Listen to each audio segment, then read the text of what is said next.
बड़ी मुश्किल से मानव के देह में भक्ति का प्रवेश हो पाता है।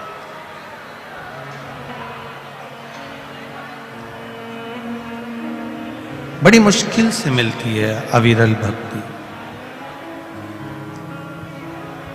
और यदि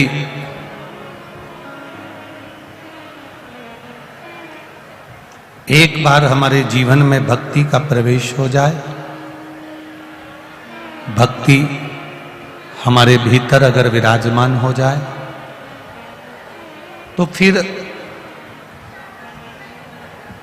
मुक्ति की चाहत जीव के हृदय में या चित्त में नहीं रहती है। जब भक्ति बढ़ती है,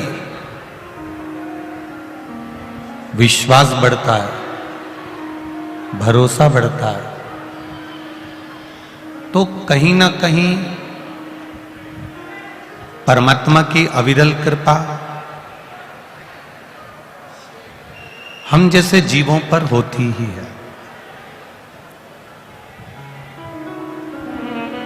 और सबसे मूल है अविरल भक्ति को प्राप्त करना, कि तेरी कृपा बिना न हिले एक भी अणु, लेते हैं श्वास तेरी कृपा से तनु तनु।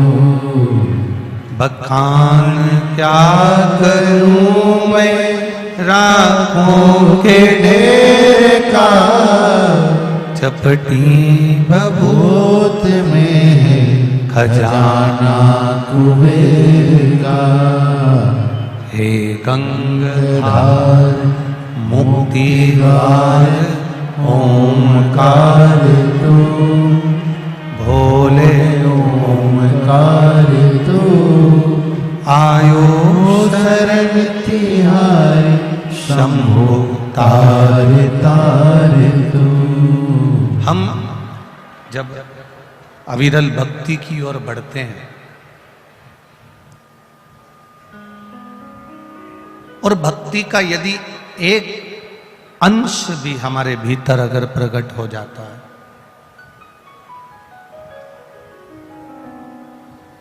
तो हमको मुक्ति का कोई यत्न करने की जरूरत नहीं पड़ती। जब भक्ति भीतर प्रकट हो जाती है और भक्ति का बल बढ़ जाता है, तो देवादिदेव महादेव खुद मुक्ति देने के लिए हमारे पास पहुंच जाते हैं। हमको मुक्ति का यत्न करने की जरूरत नहीं पड़ती। महाराज,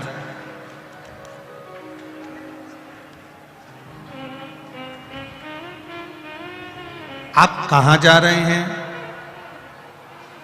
आप किस स्थान पर जा रहे हैं? कहां बैठ रहे हैं? किस जगह पर जा रहे हैं?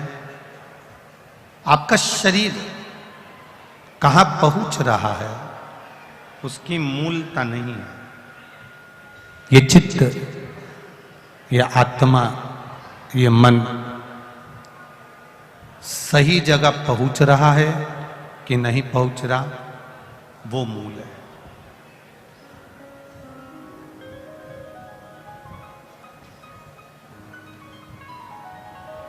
देह,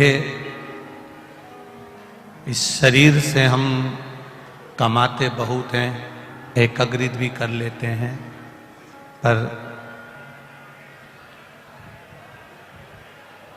अगर देह कमाते कमाते कमाते कमाते कमाते कमाते अगर खराब हो गई, देह अगर बेकार हो गई, देह में अगर कोई रोग लग गया, तो जिस धन को कमाकर हमने एकाग्रित किया, वो धन एक क्षण में इस शरीर के रोग को मिटाने में लग जाता है, क्षण भर में। एक बात आप लोगों से कहना चाहेंगे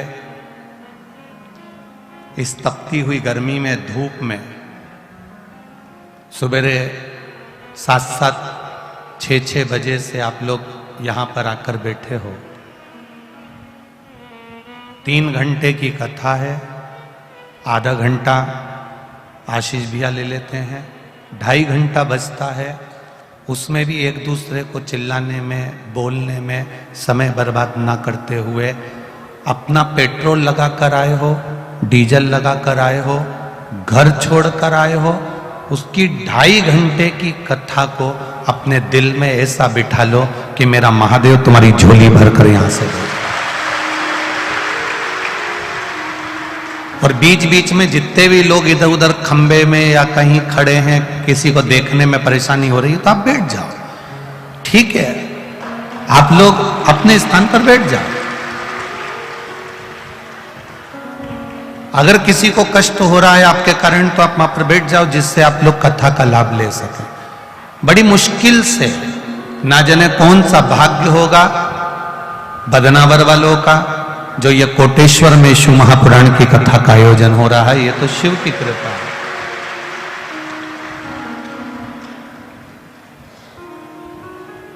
बड़ी कृपा बाबा ने करी है, देवाधिदेव महादेव ने करी है, भगवान शिव ने करी है, तो उसका लाभ आप अपने जीवन में लीजिए और अपने जीवन को धन्य बनाने का प्रयास करिए। शिव कथा करिए।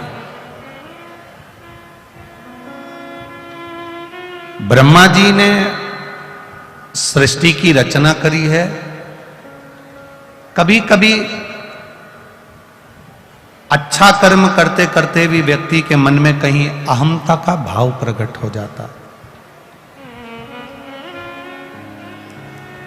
यज्ञ करो, अनुष्ठान करो, कथा करो, ब्राह्मण भोज कराओ, भंडारा कराओ, कन्या भोज कराओ, मंदिर बनवाओ, कुआं खुदवाओ, तालाब बनवाओ, बावड़ी बनवाओ, या किसी के लिए कोई सत्कर्म करो, पर शिव महापुराण की कथा कहती है कि जो तुमने करा उसका अभिमान हमारे जीवन में नहीं आना चाहिए, नहीं तो हमारा करा गया पुण्य सब क्षण भर में नष्ट हो जाता है। कोई ये ना सोचे किसी और वाला महाराज कथा कर रहा है या आप कथा सुन रहे हो या सिसोदिया जी कथा करवा रहे हैं, ये तो शिव की कृपा कहीं सिसोदिया परिवार पर हुई, शिव की कृपा आप पर और हम पर हुई, इसलिए ये पावन कथा कोटेश्वर बाबा की पावन धरा पर अपन श्रवण कर रहे हैं। सौभाग्य वाली बात है, किस्मत वाली बात है। उसकी कृपा नहीं होती तो आप और हम इस जंगल में नहीं बैठते।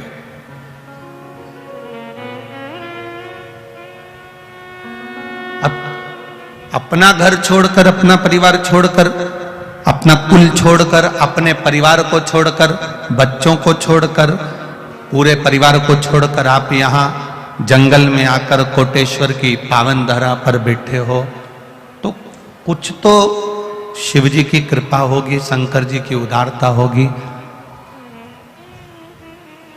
बगीचे में जो फूल अच्छा होता है उसी को तोड़ा जाता है। जो फूल दिखने में भी अच्छा ना हो, जिस फूल में सुगंध भी ना हो, जो फूल किसी काम का नहीं है, जिस फूल की कोई महत्वता नहीं, जिस फूल की कोई आनंदता नहीं, उस फूल को कोई नहीं तोड़ता। जब आपको जो फूल अच्छा लगता है आप उसे तोड़कर अपने पास रखते हो, उसी तरह संपूर्ण पृथ्वी, संपूर्ण भूमंडल, ब्रह्मा ब्रह्म लोक में रहते हैं, भगवान विष्णु वैकुंठ लोक में रहते हैं, इंद्र लोक में रहते हैं, और मेरे देव अधिदेव महादेव इस मृत्यु लोक में रहते हैं। मृत्यु लोक में भगवान शिव को जो अच्छा लगता है, मेरा महादेव उसको पकड़कर अपना बना लेता है। वो पुष्प उसका,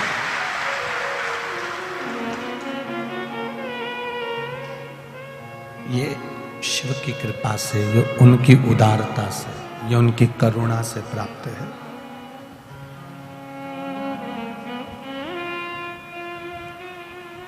कभी जीवन में देवाधिदेव महादेव को एक लोटा अगर जल चढ़ाया है, शिव जी के मंदिर तक आप गए हैं, शिवालय तक आप गए हैं, शंकर भगवान की चौखट तक आप गए हैं, तो शिव ने आपको थामा है, पकड़ा है, उसने थामा।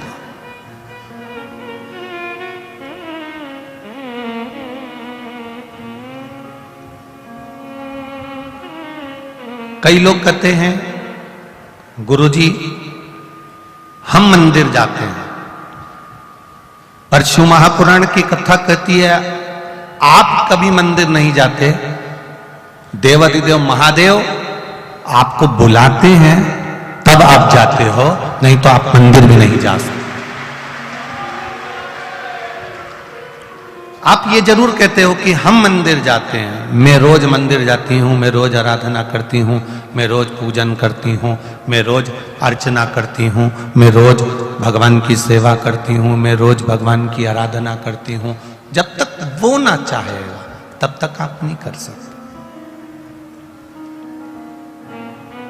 उसकी कृपा नहीं होगी तब तक आप मंदिर भी नहीं जा सकते। उसकी करुणा नहीं होगी तब तक आप उसका गुणगान नहीं गा सकते।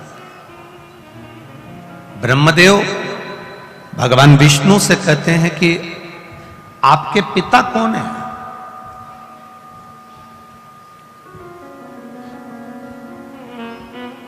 भगवान नारायण के मुख से निकल जाता है कि मेरे पिता वो देव आदिदेव महादेव है,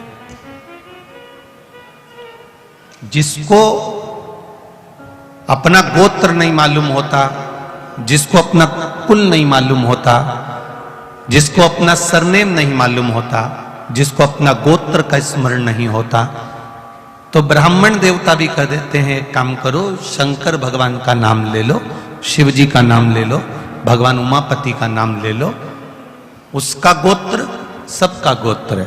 क्योंकि ब्रह्मा ब्रह्म लोक में है, भगवान विष्णु वैकुंठ लोक में है, और मेरा देव अधिदेव महादेव मृत्यु लोक में है, जो पृथ्वी पर है। हमारा गोत्र भी हमारे शिव के समर्पित है, शंकर ही हमारे गोत्र में है और हम ही शंकर के गोत्र में है। नहीं मालूम, हमने उसका भजन कर लिया।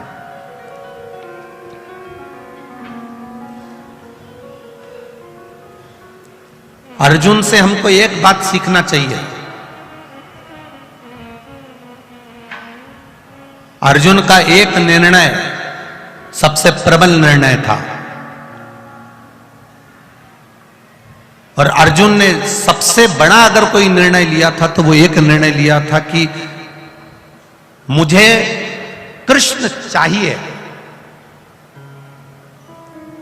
कृष्ण मेरे हो जाए। ये अर्जुन का निर्णय था।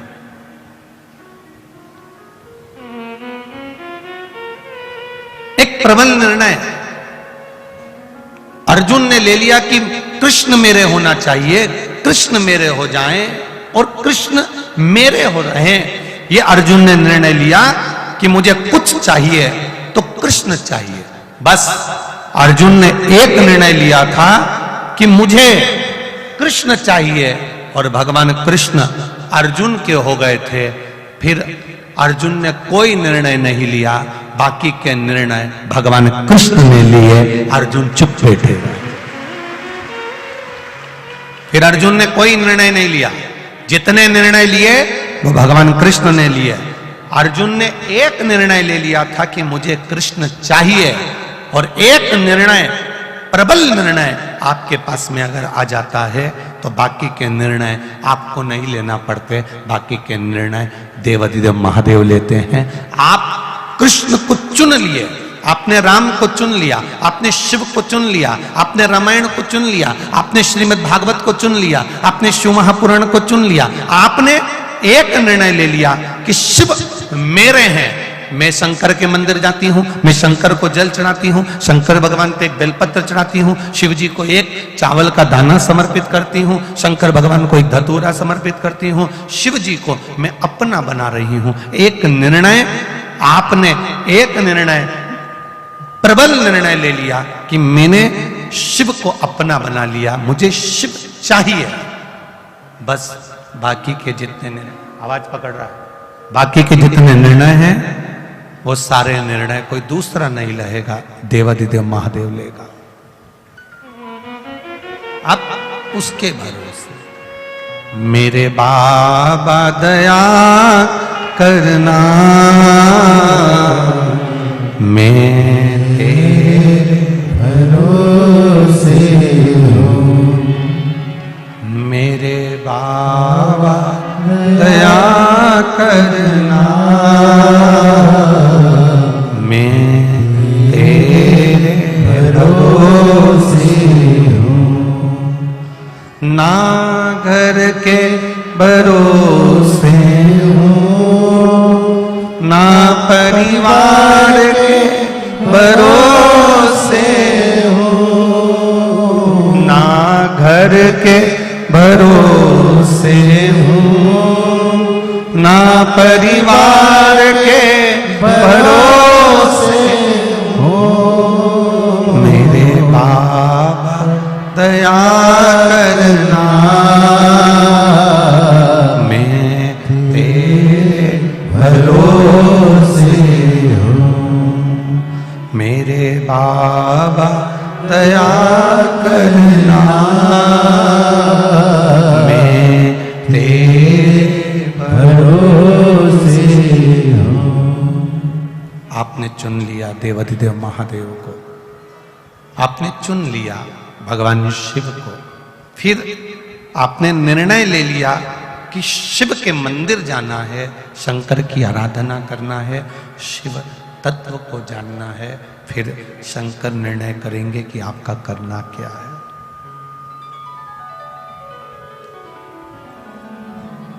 फिर निर्णय वो करेगा, फिर निर्णय वो लेगा। ब्रह्मा जी ने भगवान विष्णु से पूछा, आपके पिता कौन है?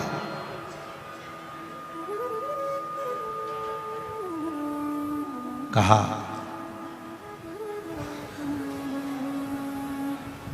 जिसने एक पानी के बुलबुले में एक बिंदु के रूप में आकर मुझे दर्शन दिया था, मेरा पिता वही है। एक बिंदु के रूप में जिसने दर्शन दिया,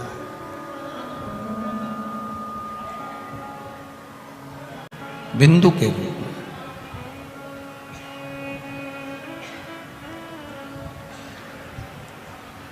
और कोई दूसरा मेरा पिता नहीं।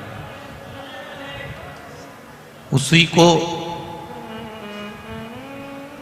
ज्योतिर्लिंग कहते हैं, उसी को ज्योति स्वरूप कहते हैं, उसी को शिव का शिवलिंग कहते हैं। उसी बिंदु को, उसी बिंदु।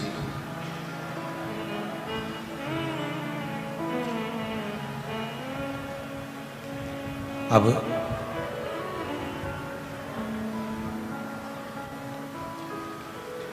ब्रह्मा जी ने कहा मैं नहीं मानता। ब्रह्मा जी कह रहे हैं मैं इसको नहीं मानता, मुझे आपके पिता का दर्शन करना है।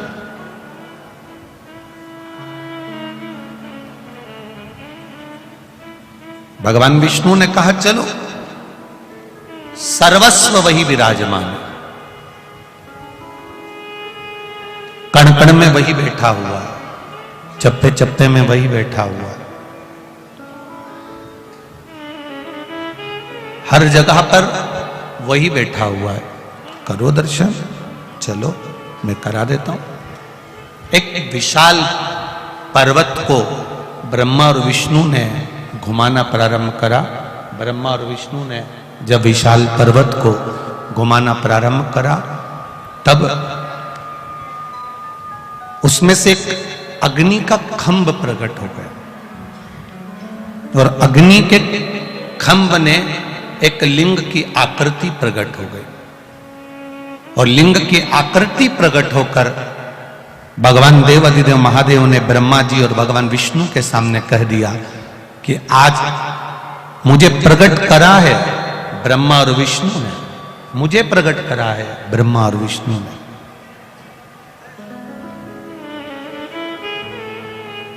ब्रह्मा, मैंने ही भगवान विष्णु को प्रकट करा है। भगवान विष्णु की नाभि से कमल के पुष्प के ऊपर आप प्रकट हुए हो और यह संपूर्ण संसार की रचना आपने करी है। तब ब्रह्मदेव के मन में एक भाव जागृत हो गया कि जो शिवलिंग प्रकट हुआ है इसका चरण कहां है, जो शिवलिंग प्रकट हुआ है इसके मुख कहां है, शिवलिंग प्रकट हुआ इसका सिर कहां है, तो उसको ढूंढने का प्रयास करो।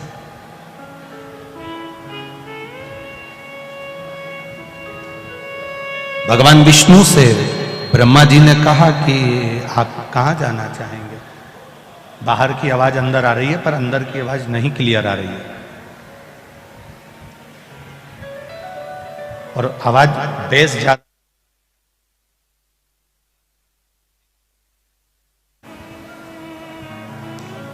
भगवान ब्रह्मदेव भगवान विष्णु से कहे,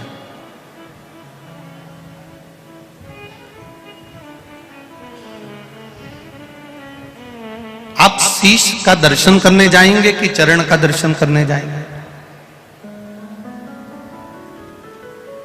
भगवान देवाधिदेव महादेव ने, भगवान शिव जी ने, भगवान विष्णु ने तुरंत ब्रह्मा जी के सामने कह दिया कि मैं भगवान का शीश देखने जाऊं, एक पिता का मस्तक देखने के लिए जाऊं, ये मेरी सामर्थ्यता नहीं है, ये मेरी सामर्थ्यता नहीं। मैं भगवान देवाधिदेव महादेव के शिवलिंग के चरण को ढूंढने के लिए जाऊं। ब्रह्मा जी कहते हैं मैं शीश देखने जाऊंगा। गुरु, माता, पिता, शिक्षक, संत, सतगुरु, इनके शीश को नहीं देखा जाता। अगर देखा जाता है माता, पिता, गुरु, संत, साधु, सन्यासी, तपस्वी, साधक, उपासक, इनके चरण को देखा जाता है। क्यों? क्योंकि इनके चरणों को जिसने पकड़ लिया, इनके चरणों को जिसने साध लिया, इनके चरणों को जिसने पकड़ा, बस समझ लो कि भव सागर से पार उतरने का साधन मिल गया। यहां तक शिव महापुराण की कथा कहती है कि बड़ों की बात को जो मान लेता है, बड़ों के कहने को जो मान लेता है, बड़ों की बात को जो मान लेता है, उसको बड़ा बनने से कोई नहीं रोक सकता। वो एक दिन बड़ा बन ही जाता है जो बड़े की बात माने।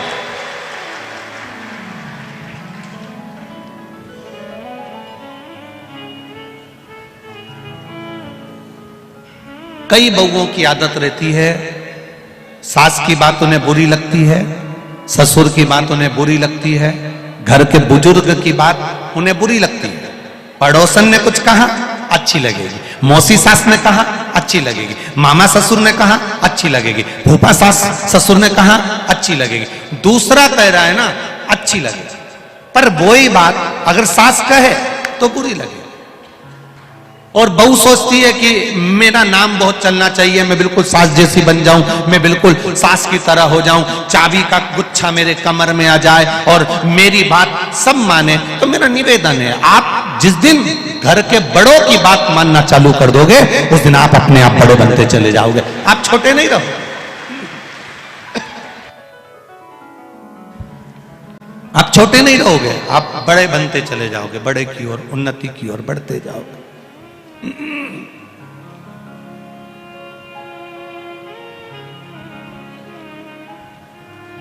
हम दूसरे का कहना मानते हैं, हम दूसरे की बात मानते हैं, हम दूसरे के कहने पर चलते हैं। हम दूसरे ने कह दिया तो वो हमने मान लिया, दूसरे ने बोल दिया तो हमने मान लिया, पर अपनों का नहीं मानते। बड़ी विडंबना है संसार की, बहुत बड़ी विडंबना। वृद्धाश्रम में जाते हैं, वृद्ध लोगों को रोटी खिलाते हैं, वृद्धाश्रम में जाते हैं केला खिला देते हैं, वृद्धाश्रम में जाते हैं बुजुर्गों के पास बैठ जाते हैं, वृद्धाश्रम में जाते हैं, बुढ़े लोगों के पास, बुजुर्गों के पास बैठकर उनसे बातें करते हैं, वृद्धाश्रम में जाते हैं, खूब अच्छे अच्छे फोटो खिंचवाते हैं, वृद्धाश्रम में जाते हैं, खाना खिलाते हुए फोटो खिंचवाते हैं, वृद्धाश्रम में जाते हैं, फल देते हुए फोटो खिंचवाते हैं, वृद्धाश्रम में जाते हैं, उनके पलंग पर बैठकर उनसे बात करते हुए फोटो खिंचवाते हैं। शिव पुराण थोड़ी सी उल्टी है इस मामले में। मेरे देवाधिदेव महादेव का चरित्र थोड़ा अलग है। मेरे देवाधिदेव महादेव कहते हैं वृद्धाश्रम में जाकर बूढ़े को, बुजुर्गों को भोजन करा रहे हो, वृद्धाश्रम में जाकर केले खिला रहे हो, वृद्धाश्रम में जाकर उनके पलंग पर बैठकर उनसे बात करते हुए फोटो खिंचवा रहे हो और अपने व्हाट्सएप पर, अपने स्टेटस पर, अपने फेसबुक पर, अपने यूट्यूब पर, अपने गूगल पर, अपने इंस्टाग्राम पर डाल रहे हो। जरूरी यह है कि वृद्धाश्रम के बुजुर्ग के पास जाने से पहले घर में जो बुजुर्ग है उसके पास 15 मिनट बैठना सीख जाओ तो आपका जिंदगी संवर जाए।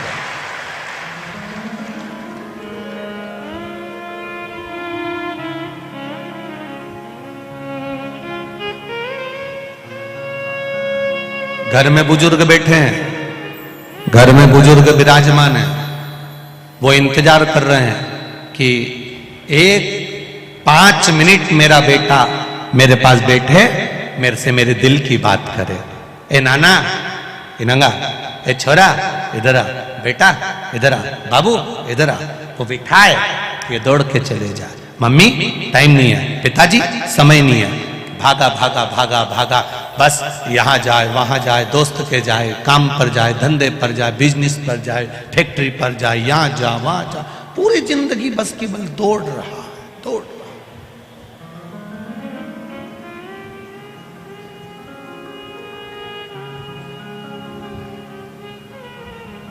प्रत्येक घर के नवयुवक बेटा बेटी, प्रत्येक घर के बहू बेटा, प्रत्येक घर का व्यक्ति अपने घर के बुजुर्गों का अगर आदर करना चालू कर दे तो वृद्धाश्रम में बुजुर्ग रहने के लिए नहीं जाए, ये निश्चित है।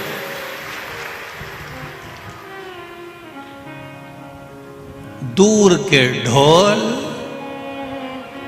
फिर लोग कहते हैं सियोर वाला महाराज मालवा में फिर ताने देना चालू कर देता है। अब तुम सोचो, जरा विचार करिएगा, जरा अपने भीतर उतारिएगा।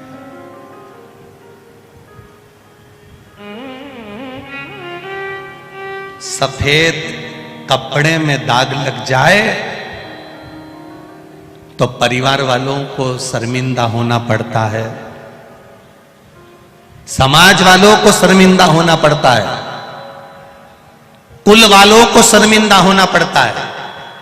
पर संत का चोला, भगवान को मानने वाला, पूजन करने वाला, गेरुआ पहनने वाला और संत का चोला पहनने वाला, और उस संत के चोले पर अगर दाग लग जाए तो देश को शर्मिंदा होना पड़ता है, समझना है।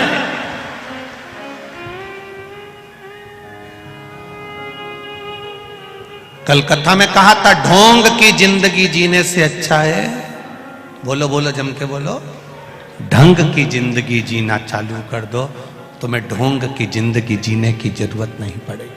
अब प्रसन्नता का जीवन जी।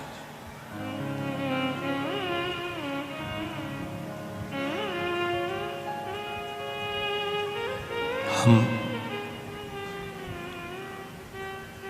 भगवान का भजन कर रहे हैं, हम भगवान का कीर्तन कर रहे हैं, हम भगवान का मंत्र जाप कर रहे हैं, हम भगवान का स्मरण कर रहे हैं, 4-4 घंटा बैठकर हम भगवान का पूजन कर रहे हैं, इसके बाद भी भगवान हम पर प्रसन्न क्यों नहीं होता?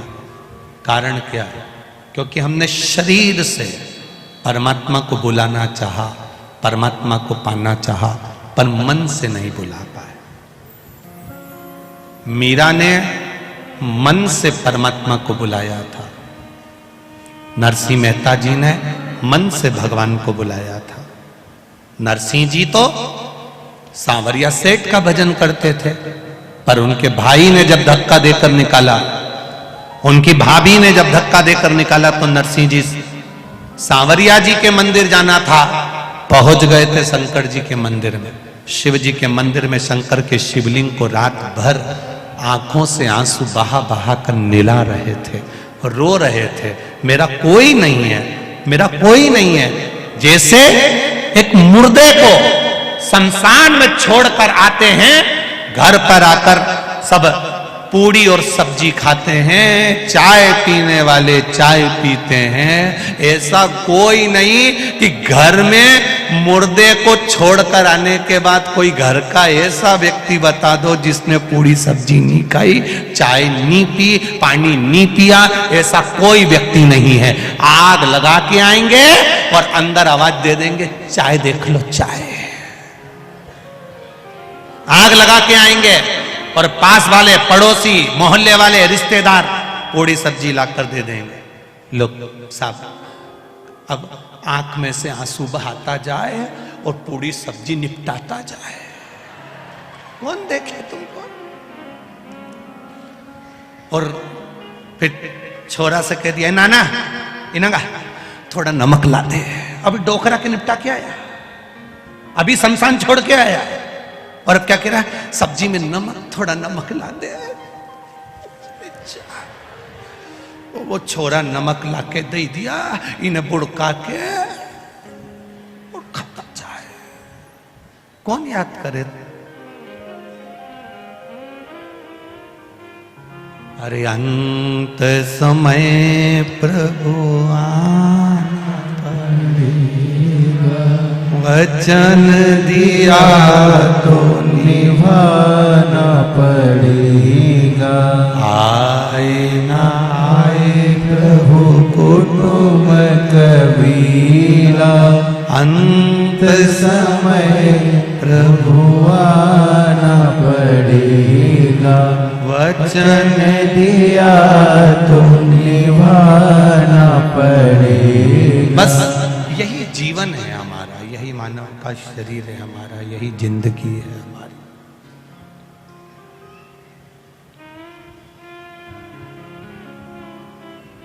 कितना जोड़ा, आखिरी में यहीं पर बोलो बोलो जम के बोलो, छोड़ा। इतने गए, उसमें से कितने लोग 2 बीघा जमीन ले गए? अरे बोलो तो, कहीं का लेके गया कोई?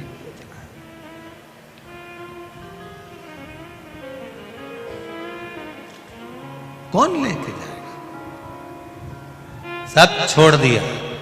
साथ क्या गया? तुमने जो जमीन जोड़ी थी वो यहीं छोड़ी है, तुमने जो प्रॉपर्टी जोड़ी वो यहीं छोड़ी है, तुमने जो मकान बनाया यहीं छोड़ा, ट्रैक्टर लेके आए यहीं छोड़ा, हल बखर लेकर आए यहीं छोड़ा, थ्रेसर लेकर आए यहीं छोड़ा, सारा सामान यहीं छोड़ा, केवल साथ में गया तो क्या गया? किसी को प्यास लगी थी, एक गिलास जो पानी तुमने पिलाया वो अंत समय में तुम्हारे साथ चला गया।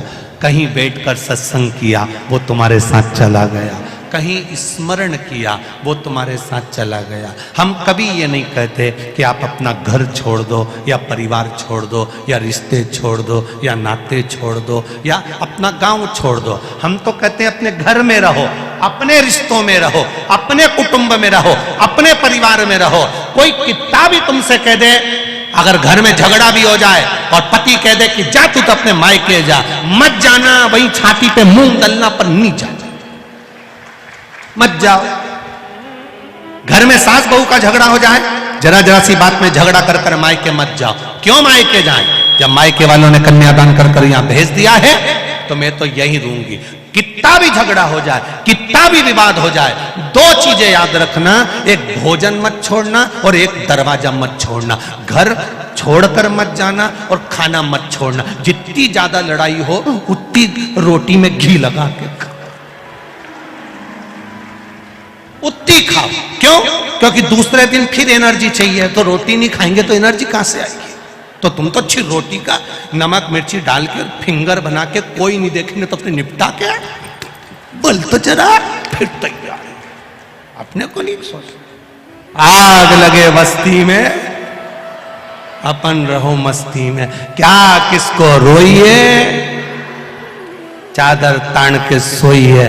क्यों क्यों परेशान हो गई ना लड़ाई, कोई बात नहीं। कितने भी झगड़ा हो जाए सास से, कितनी भी झगड़ा हो जाए जेठानी से, कितना झगड़ा हो जाए बहू से, उसके बाद भी बात बंद नहीं करना है। आधे एक घंटे बाद लड़ाई बड़ाई सब हो जाए, उसके बाद तुरंत आंखों में काजल लगा के जूड़ा बूढ़ा बांध के डोकरी के पास फिर पहुंच जाओ, अम्मा क्या लाऊं। अम्मा भी सोचेगी कैसी है, अभी झगड़ा करके गई और चाय बना के लिए ले, दोनों पिए फिर तैयार। क्यों बोलना बंद करें अपन,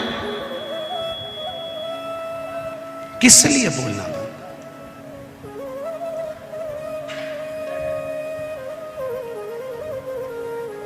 कई लोग निर्णय ले लेते हैं, इसने मेरे साथ ऐसा किया, आज के बाद इसका मुंह नहीं देखूंगा।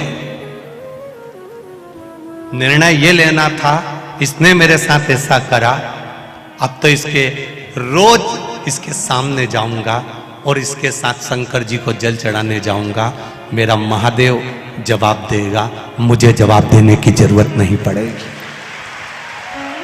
मैं क्यों जवाब दूं? बोल बम का नारा है, बाबा एक सहारा। ये चित्त वृत्ति में आपके भाव जागृत होना चाहिए। हम क्यों, किस लिए? माता के चरण, पिता के चरण, गुरु के चरण, संत के चरण, सतगुरु के चरण, शीश पर दृष्टि ना हो, चरण पर दृष्टि हो।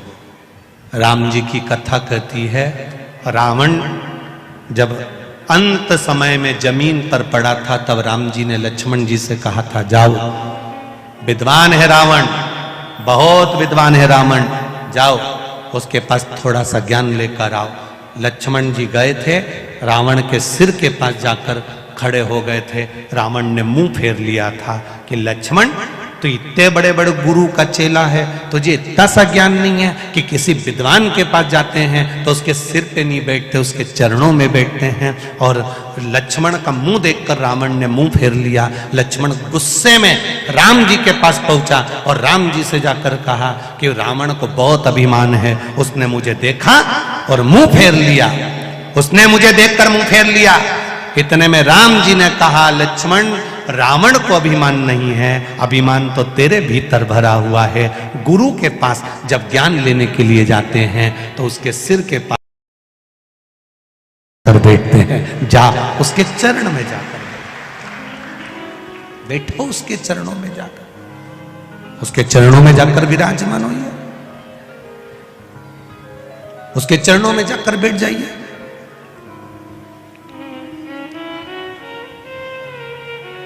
जमीन पर दरार पड़ती है तो पानी बारिश का गिरता है तो दरार को भर देता है। कपड़ा फटता है तो सुई से सिला जा सकता है। शरीर में घाव लग गया तो मल्लम से भरा जा सकता है। पर वाणी का घाव इतना विचित्र होता है, वो जिंदगी भर नहीं भरा पाता है, जिंदगी भर। उस वाणी के घाव का स्मरण रखें। हमारे मुख से कोई ऐसा शब्द ना निकले जिससे किसी के हृदय को ठेस पहुंचे, कोई रोए, किसी का मन दुखे, किसी का चित्तवृत्ति दुखे। क्यों?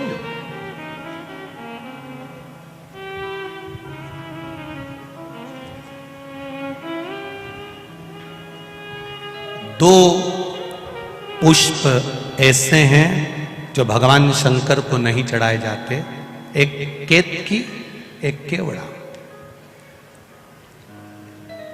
और चंपा भी भगवान शंकर को चढ़ती है, पूरे साल नहीं चढ़ती, केवल भादो के महीने में चढ़ती है, उसके सिवाय नहीं चढ़ती। क्या कारण था? केतकी की कथा तो यहां पर शिव महापुराण में आ जाती है कि केतकी ने एक गलती कर दी थी।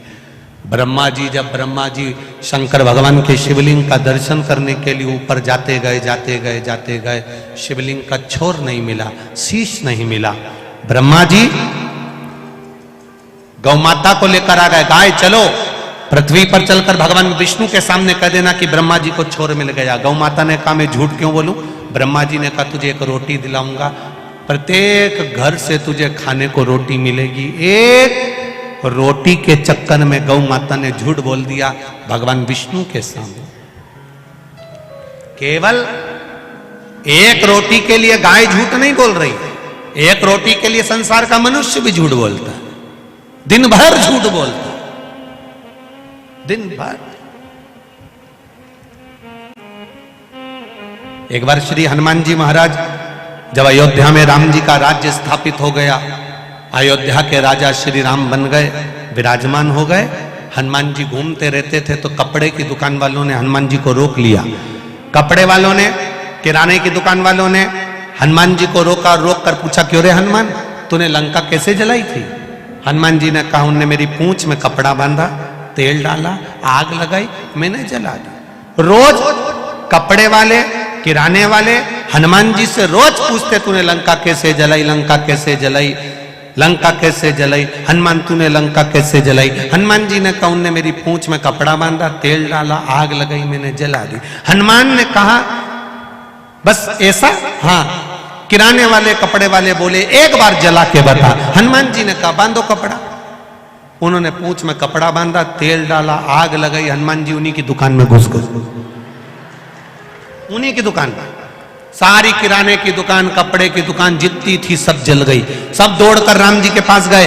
राम जी के पास जाकर आवाज लगाई कि राम जी राजा बनकर बैठे हैं, अयोध्या के राजा राम के सामने हमारी दुकान जल रही है, हमारी दुकान में आग लग गई है, ये कैसे हो गया? हनुमान जी को बुलाया गया। हनुमान तुम इतने चतुर होने के बाद, अष्ट सिद्धि नवनिधि के दाता, असबरदीन जानकी माता, राम रसायन तुमरे पासा, तुम इतने चतुर होने के बाद तुमने इनकी दुकान, जी बोले इनकी दुकान लंका से कम है क्या? 1 रुपए की चीज 10-10 रुपए में बेचे तो आग ऐसे ही लगाऊंगा, ये कम है? शिव कथा कह रही है, भगवान शंकर का संवाद कर रहा है, शिव महापुराण की कथा कह रही है, शिव तत्व कह रहा है, शंकर भगवान का चरित्र कह रहा है, शिव कथा कह रही है। एक रोटी के लिए गौ माता ने झूठ कह दिया, एक रोटी के। गाय कहती है कि मैं चलकर बोल दूंगी, पर मेरी वाणी पर विश्वास कौन करेगा? केतकी का फूल लगा था, ब्रह्मा जी ने तोड़ लिया। केतकी के फूल से कहा तू नीचे चलकर बोल देना। आपका विश्वास, आपकी श्रद्धा आपको वहां से निकालकर परमात्मा तक ले जा सकते। एक पत्र आया है, देखिए।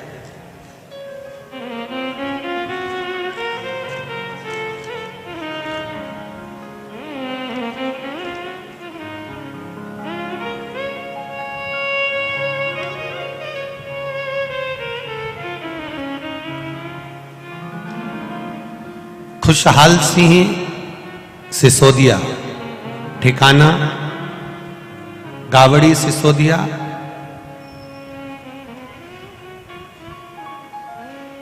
ठीक दाना गावड़ी सिसोदिया, तहसील बरनागर, जिला उज्जैन। कहीं बैठे हो तो हाथ हिलाइएगा। आप ही हैं? दोनों हाथ से हिला दो। श्री शिवाय नमस्तुभ्यम। गुरुजी 6 साल से पथरी की बीमारी थी। गर्भेडर में पथरी का बड़ा प्रभाव था, शरीर बिगड़ता चले गया, दर्द होता था। डॉक्टरों को दिखाते थे तो कहते थे कि इसका ऑपरेशन कराना पड़ेगा। 30 अप्रैल 2022 से मैंने शंकर भगवान की कथा आपके मुख से सुनी और शिव जी को जल चढ़ाना प्रारंभ करा। 6 साल से जो पथरी की बीमारी थी वो चलती जा रही थी और डॉक्टर ने कह दिया था पथरी भी बड़ी है। गुरुदेव शिव जी को जल चढ़ाता, आपने कहा एक बेलपत्री रोज खाओ, शरीर में अगर रोग है तो बेलपत्री का सेवन करो।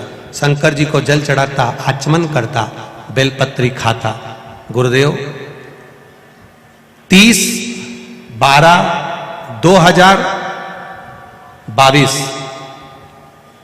मैंने 30 अप्रैल से कथा सुनना चालू करी और दिसंबर के महीने में मैं शंकर भगवान को जल चढ़ाकर जैसे ही पानी पीकर जल पीकर और बेलपत्र खाकर आया तो मुझे बहुत तेज दर्द उत्पन्न होने लगा। दरवाजे पर ही इतना दर्द हुआ कि मैं वर्णन नहीं कर सकता गुरुदेव। घर आते ही मेरी बाथरूम बंद हो गई और मुझे बाथरूम भी नहीं आई। पूरा दिन निकल गया, समय निकलता गया, दर्द बढ़ता गया। गुरुदेव शिव जी की रखी हुई बेलपत्र जो खा नहीं पाया था उसको खाया और बाबा की कृपा से जैसे ही मैं वॉशरूम के लिए गया मेरी पूरी पत्थरी निकलकर बाहर आ गई। मुझे ऑपरेशन की जरूरत नहीं पड़ी। मैंने एक डब्बी में उस पत्थरी को भी भेजा है और मेरी पूरी जो जांच डॉक्टर ने करी है उसको भी मैंने पूरी जांच आप देख सकते हैं कैमरे के माध्यम से या आस्था चैनल के माध्यम से पूरी जांच उन भी लगाई है। और जो पत्थरी मेरी अपने आप निकली वो पत्थरी की डब्बी भी मैंने लगाई है। अब ठीक है बाबा, हर हर महादेव। बैठिए, श्री शिवाय नमस्तुभ्यम। बैठिए। शिव तत्व है औघड़ी। एक पत्र और बड़ा सुंदर है, देखिए।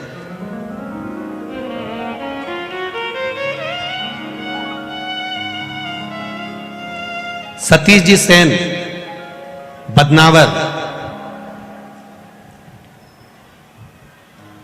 सतीश जी सेन, बदनावर। कहीं बैठे हैं? आप ही हैं? धर्मपत्नी भी आई है साथ में? अच्छा, दोनों हाथ हिला दो। दोनों दिव्यांग हैं चरण से, धर्मपत्नी भी पांव से दिव्यांग है और पति भी पांव से दिव्यांग है।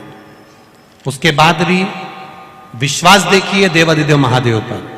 गुरुजी, हम दोनों पति पत्नी दोनों पांव से विकलांग हैं, दिव्यांग हैं। हम पहले कहीं नहीं जाते थे, पर जब से शिव महापुराण की कथा सुनी है तब से देवादिदेव महादेव को जल चढ़ाते हैं। भोले भंडारी से रोज प्रार्थना करते हैं। 3 वर्ष से बड़े दुख में थे, बड़ी तकलीफ में थे, बड़े कष्ट में थे। कोई रोजगार नहीं था, बेरोजगारी में थे, दोनों को कोई काम नहीं था। घर का गुजारा कैसे हो, भोजन कैसे मिले गुरुदेव। बड़े निराशा से जिंदगी निकल रही थी। किसी ने मोबाइल की लिंक भेज दी और मोबाइल की लिंक पर आपकी कथा सुनी। उस कथा में आपने देवादिदेव महादेव के वर्णन किया, तभी मेरे मन में विश्वास हुआ और कुबेरेश्वर धाम जाने का मन में भाव आया। हमने हमारे रिश्तेदारों से बात कर 4/4/2022 को कुबेरेश्वर धाम सीहोर पड़ोस के अंकल के साथ में, कैलाश अंकल के साथ हम वहां पहुंच गए।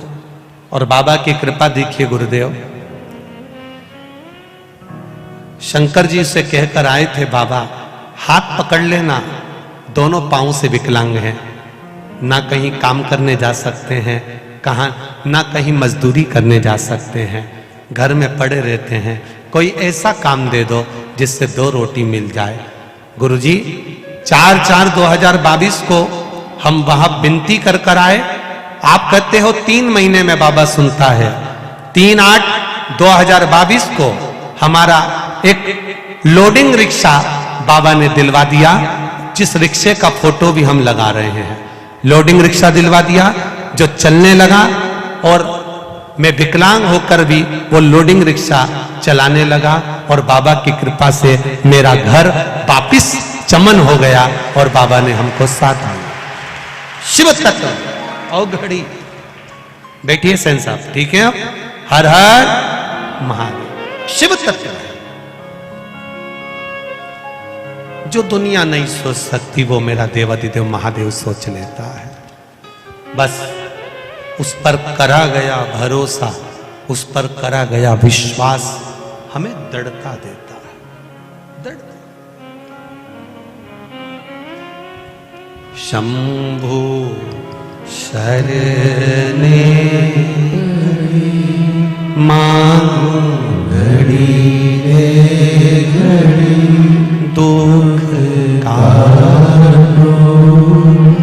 दया करी दर्शन आप जित विश्वास के साथ में आए, कोटेश्वर धाम की इस धरा पर देवाधिदेव महादेव के चरणों में बैठकर यीशु महापुराण की कथा में मैं विश्वास से कह सकता हूं, जितने भी भक्त भाव से, चाहे टीवी पर सुन रहे हो, फेसबुक यूट्यूब पर सुन रहे हो, चाहे कोटेश्वर बाबा की इस धरा पर, इस जंगल में, एकांत में, तप तपाती हुई धूप में, कोसों दूर से आकर आप इस कथा को सुन रहे हो, चिंता मत करना, दिल से सुनकर जाना, वो दिल से झोली भर कर देगा, ये निश्चित है। खाली नहीं छोड़ता, वो खाली नहीं छोड़ता, वो देता जरूर।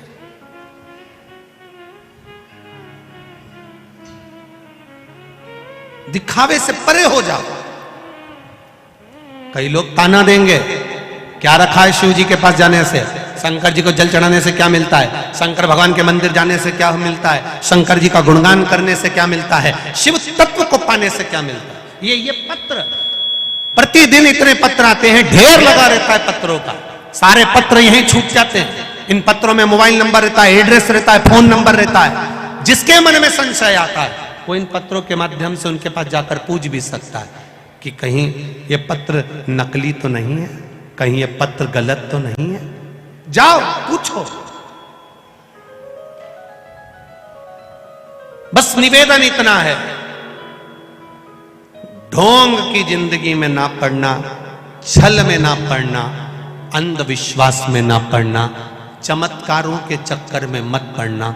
पढ़ना तो मेरे महादेव के चक्कर में पढ़ना, अपनी भक्ति के बल पर वो प्रकट होगा, भक्ति के बल पर।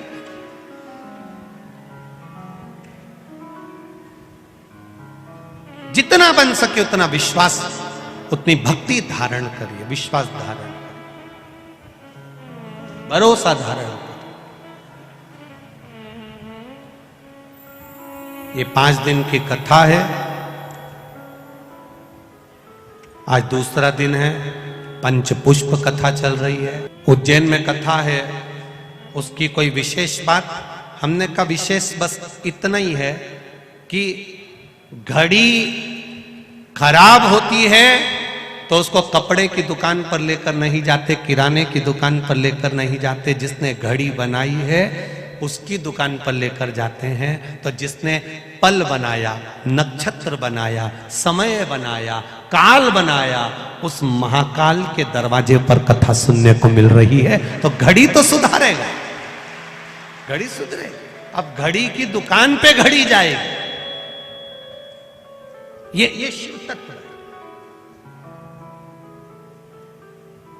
ये उघड़दानी की कथा। केतकी, तूने झूठ बोला, झूठ बोल दो, कहीं पर भी बोलोगे चलेगा, पर शिव के धाम पर नहीं, शंकर के पास नहीं, शिव महापुराण में नहीं, शंकर की चौखट पर नहीं, शंकर के द्वार पर नहीं, शिव जी के ओटले पर नहीं। पहले के समय में अदालत नहीं होती थी, पहले के समय पर अदालत नहीं होती थी, पहले के समय पर पंचायत नहीं होती थी। पहले के समय पर अगर कोई गड़बड़ करता था उसको शंकर जी के मंदिर ले जाते थे, उठा गंगा जली और कहते तूने ऐसा नहीं किया। केवल शंकर के मंदिर ले जाकर बिठा देते, उठा गंगा जली, तूने ऐसा करा कि नहीं करा, उठा गंगा जली, तू ये बोला कि नहीं बोला। क्यों? क्योंकि शंकर के मंदिर में अगर झूठ बोला जाता है तो जिंदगी पूरी नरक से बदतर, बुढ़ापा सड़ के निकलता है। डॉक्टर कह देते हैं अंतिम समय चल रहा है, इसको घर ले जाओ, घर पर भी 1-2 साल ऐसे ही निकल जाते हैं। बहुएं हर बार गीता जी सुनाती है तो भी मरते ही नहीं।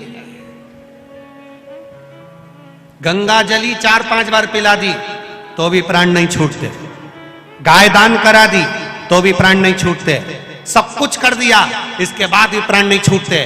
पंडित जी से जाकर पूछा, ससुर जी बड़े बीमार पड़े, सासू जी बड़ी बीमार पड़ी, दादा ससुर बड़े बीमार पड़े, हमारे नाना ससुर बड़े बहुत बीमार पड़े, इनकी मुक्ति कैसे होगी, कारण क्या है, कैसे होगा? गीता जी सुना दी, मोक्ष कथा सुना दी, सब कुछ सुना दिया, पर मुक्ति नहीं। उसका कारण क्या है? केवल एक कारण है कि किसी शंकर के मंदिर के ओटले पर बैठकर गप्पे मारते मारते झूठ बोल दिया होगा, और झूठ की जो सजा है वो साधारण नहीं, वो सहज नहीं।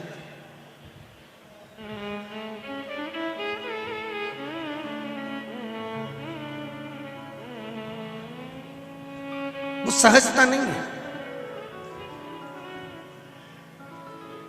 इसीलिए शिव महापुराण की कथा कहती है महाराज, इसीलिए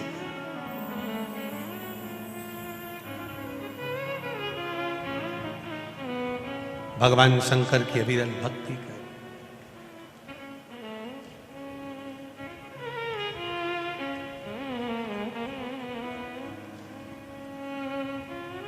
महाराज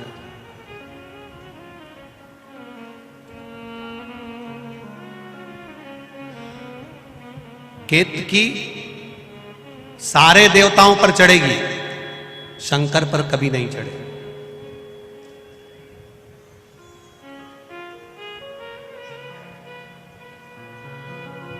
केवड़ा शिवजी पर क्यों नहीं चढ़ता? केवड़े का पुष्प शंकर तक क्यों नहीं पहुंचता? केवल एक कारण, चंपा साल भर भगवान देवादिदेव महादेव पर क्यों नहीं चढ़ता? केवल भादो का महीना, केवल एक भद्रपद, बाकी का समय नहीं। कारण क्या है? केवल निंदा में व्यस्त रहता था। केवड़ा और चंपा दोनों का एक ही काम था, दिन भर केतकी की निंदा में लगे रहते थे। आप सबसे एक निवेदन है, कोई गलती करे, कोई गलत काम करे, उसने करने वाले ने कर दिया, हम क्यों उसकी निंदा करें? हम क्यों उसके लिए अपशब्द बोले? हम क्यों आड़ा टेढ़ा बोले? वो निंदा में लगा। शिव जी ने श्राप दे दिया, केतकी को जो दोष है वही की वही दोष तुम दोनों को भी लगेगा, क्योंकि उसने जो पाप करा है उस पाप का गुणगान तुम दोनों ने किया है। पाप का गुणगान तुम दोनों ने किया। बहुत बहुत ध्यान देना, जरा इस चरित्र पर थोड़ा सा ध्यान देना। बहुत कोई व्यक्ति का हम निंदा करते हैं ना, तो उसका पाप हमारे माथे चढ़ता चले जाता है। निंदा करने वाला, जिसकी हम निंदा कर रहे हैं उसका पाप। एक कथा पहले कही थी, आप लोगों के स्मरण में होगा। एक राजा को एक बीमारी लग गई, पूरा शरीर टपक रहा, गिर रहा, पूरा शरीर टपक रहा, गिर रहा, बड़ी भयंकर बीमारी, गल गल कर शरीर नीचे गिर रहा था। राजा ने सारे वेदों को दिखाया, सारे डॉक्टरों को दिखाया, पर राजा का शरीर ठीक नहीं हुआ।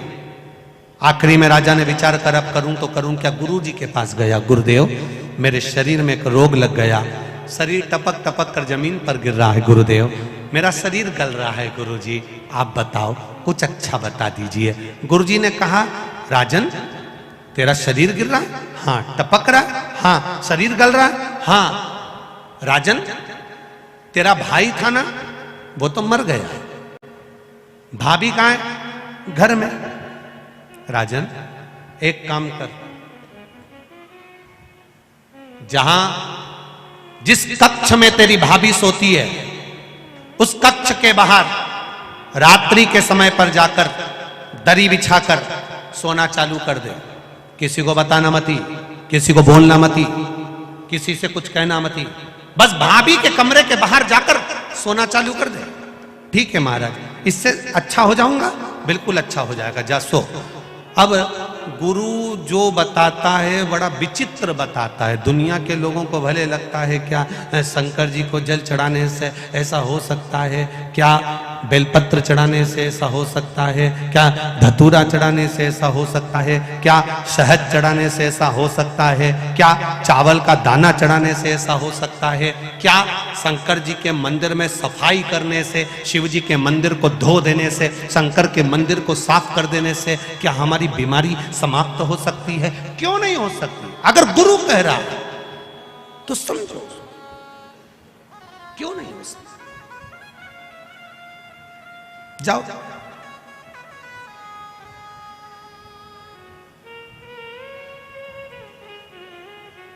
अब भाभी के कमरे के बाहर राजा सोने लगा। 15 दिन निकले। 16वें दिन एक दासी ने, एक नौकरानी ने, एक सेविका ने देख लिया। उसने दूसरी दासी से कहा, वो राजा कितना खोड़ला है, भाभी के कमरे में जाके सोता है, बेचारे उसका पति मर गया, उसके कमरे में जाकर सोता है। भाई मर गया और राजा भाभी के कमरे में जाकर सो रहा है। एक दासी ने दूसरी से कहा, दूसरी ने तीसरी से कहा, तीसरी ने चौथी से कहा, चौथी ने पांचवी से कहा। बात पूरे नगर में फैल गई। लोग राजा को गालियां देने लगे, अपशब्द कहने लगे, ताना देने लगे, आड़ा टेढ़ा कहने लगे, कोसने लगे, खूब अपशब्द कहने लगे। राजा धीरे धीरे धीरे धीरे राजा का शरीर अच्छा होते चले गया। राजा का शरीर ठीक होते होते चला गया। राजा एक नारियल लेकर, श्रीफल लेकर गुरुजी के पास पहुंच गया। गुरुजी, किसी डॉक्टर की दवाई नहीं लगी, किसी वेद की औषधि नहीं लगी, केवल भाभी के कमरे के बाहर सोने से मेरी बीमारी ठीक हो गई। कैसे हो गई? गुरुजी ने कहा, राजा तेरा पाप बहुत बढ़ गया था। उस पाप को समाप्त करने के लिए तेरी निंदा करवाना प्रारंभ करी, तेरी बुराई करवाना प्रारंभ करी। दुनिया के लोगों ने जब तुझे गाली देना चालू करा, अपशब्द कहना चालू करा, बुराई करना चालू करा, निंदा करना चालू करा, तो तेरा रोग, तेरी बीमारी अपने आप समाप्त हो गई। तेरा रोग मिट गया, तेरी बीमारी समाप्त। तुम देखना, अपने अपने घरों में देखना, बहू का घुटना दुख है, बहू की कमर दुख है, बहू की पीठ दुख है, बहू का सिर दुख है, बहू का हाथ दुख है, बहू का पांव दुख है, और 70 साल 80 साल की डोकरी का कुछ नहीं दुख है।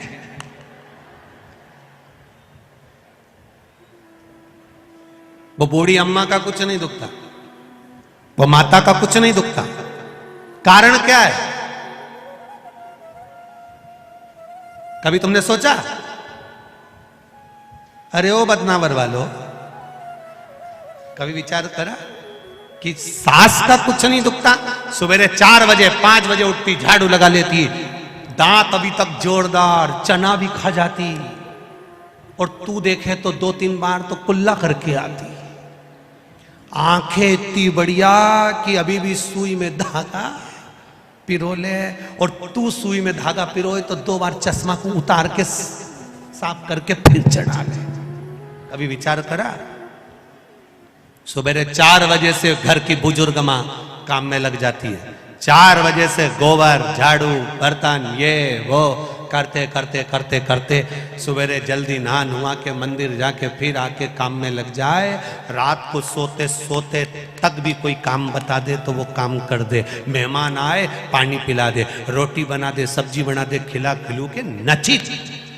और तेरे शरीर में कष्ट, बहू का हाथ दुखे, पांव दुखे, सिर दुखे, कमर दुखे। कभी विचार करा कि बूढ़ी माँ को कुछ नहीं होता और तुझे क्यों होता? उसका कारण केवल एक ही है, घर की बहू मायके में जाकर सास की इतनी बुराई करती, इतनी बुराई करती, इतनी बुराई करती कि सास एकदम जोरदार होती चली जाती है।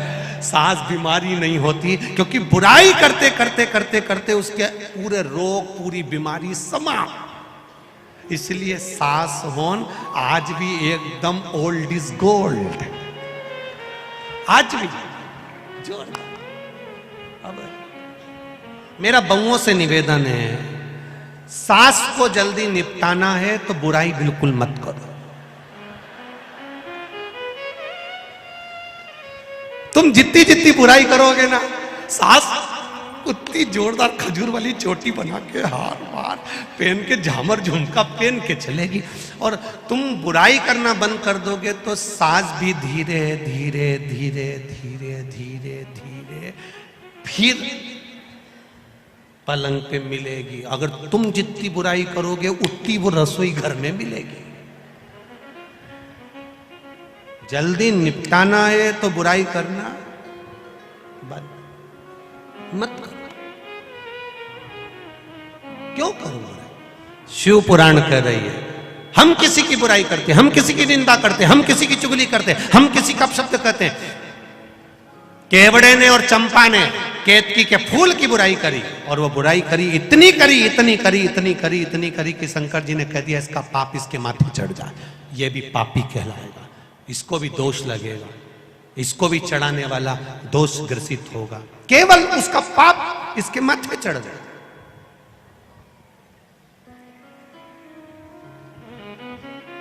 जिंदगी में कभी किसी की निंदा नहीं करना, किसी के लिए अपशब्द नहीं कहना, किसी के लिए ताना नहीं देना, किसी को आड़ा टेढ़ा नहीं कहना, अगर कहना तो केवल भगवान का भजन, स्मरण, कीर्तन कहना, केवल भजन।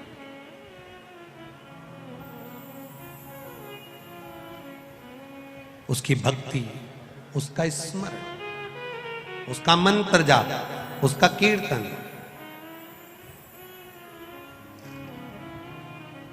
और उसकी भक्ति में जितना रम सकते हो, उसके भजन में जितना रम सकते हो उतना रम। महाराज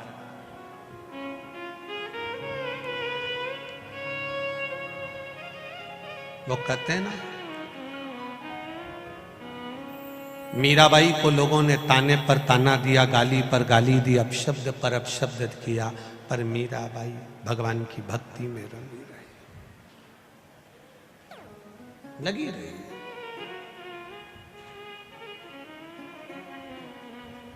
मीरा भगवान की अविरल भक्ति में लगी, शिव कथा कह रही है, भगवान शंकर का संवाद कह रहा है। चंपा ने, केवड़े ने, दोनों ने खूब निंदा करी, और निंदा करने के कारण इन दोनों को भी वही दोष लगा जो केतकी को लगा।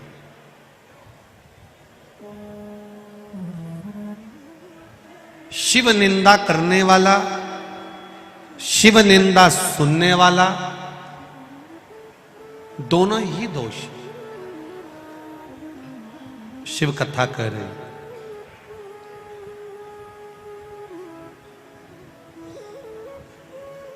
भगवान पर भरोसा करोगे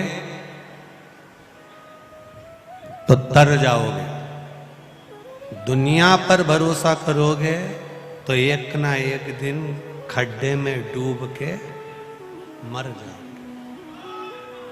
परमात्मा पर करा गया भरोसा, परमात्मा पर करा गया विश्वास आपको तार देता, डूबने नहीं देता, उतार देगा।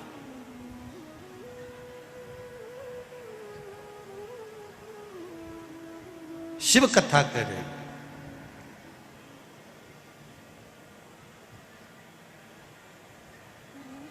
जिस पुष्प में सुगंध नहीं थी,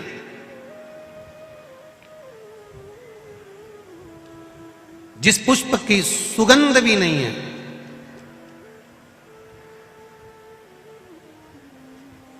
और जहर भी बहुत भरा हुआ है, कोई गंध नहीं उसमें, कोई सुगंध नहीं उसमें,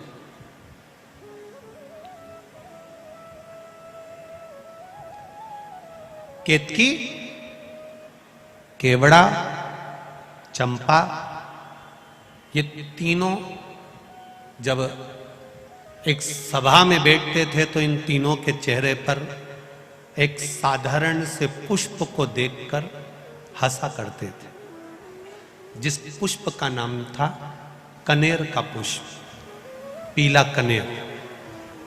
मैं आस्था चैनल के कार्यकर्ताओं से कहूंगा कि पीला कनेर के पुष्प का दर्शन अवश्य कराएं, जो शंकर भगवान को अति प्रिय है। पंच पुष्प में से दूसरे नंबर का पुष्प है। पहले नंबर का कौन सा था? कल कथा में वर्णन किया था, कौन सा? पारिजात, हार श्रृंगार जिसको बोलते हैं। दूसरे नंबर का है कनेर, जो जहर से परिपूर्ण है। पीला कनेर टीवी के माध्यम से आप दर्शन कर रहे होंगे, फेसबुक यूट्यूब पर कथा को सुन रहे हैं तो उस पर देख रहे होंगे।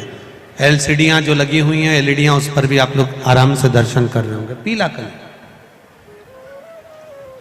केतकी, चंपा, केवड़ा, जो कि पुष्पों में प्रबल पुष्प हैं, बड़े सुगंधित पुष्प हैं, जब पुष्पों की सभा लगती है तो उस पुष्पों की सभा में भी इन तीनों को बड़ी महत्वता दी जाती है, बड़ी महत्वता।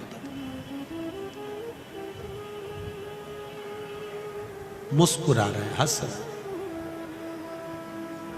जब व्यक्ति के पास में थोड़ा सा वैभव आ जाता है, व्यक्ति के पास में थोड़ा सा धन आ जाता है, व्यक्ति के पास में थोड़ी सी संपदा बढ़ जाती है, व्यक्ति के पास में थोड़ी सी पद, प्रतिष्ठा, यश बढ़ जाता है, तब वो साधारण व्यक्ति पर थोड़ा ठहाके लगा सकता है, हंस लेता है।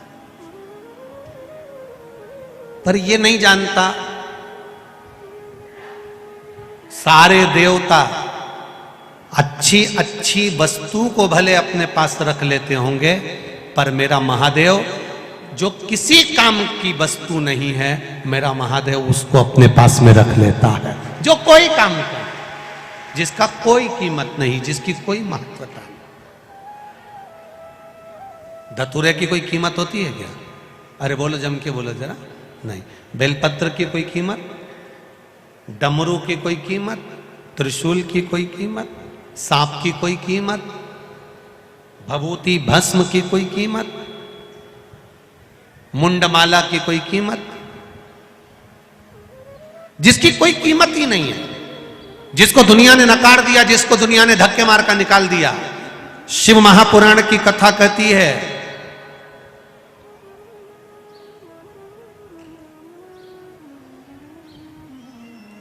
दुनिया धक्के मार दे चलेगा, संसार के लोग धक्के मार दे चलेगा, कोई दिक्कत नहीं, क्योंकि दुनिया की तो आदत है। जो बच्चा माँ की गोद में पड़ा रहता है वही माता की छाती पर लात मारता है। ये तो रीति है, ये नियम है। जो माँ की गोद में पड़ा हुआ है वही माता की गोद में लात चलाता है, माता की छाती पर लात मारता है। बाल्यावस्था में ये हमें सीख देता है। संसार के लोग धक्का मार सकते हैं, संसार के लोग अपशब्द कह सकते हैं, संसार के लोग ताना दे सकते हैं, संसार के लोग आपको गाली दे सकते हैं, संसार के लोग आप पर उंगली उठा सकते हैं, पर यदि जब संसार के लोग धक्का मार देते हैं, संसार के लोग ताना दे देते हैं, संसार के लोग गाली देकर तुम्हें निकाल देते हैं, तब एक संभाल लेता है, वो देवाधिदेव महादेव है जो तुम्हें गले से लगा लेता है। एक संभाल, वो संभाल रहा।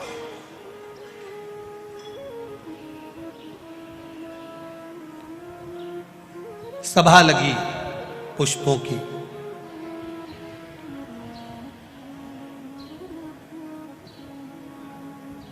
अब उस पुष्प की सभा में, पुष्पों की सभा में केतकी, चंपा, केवड़ा, ये सब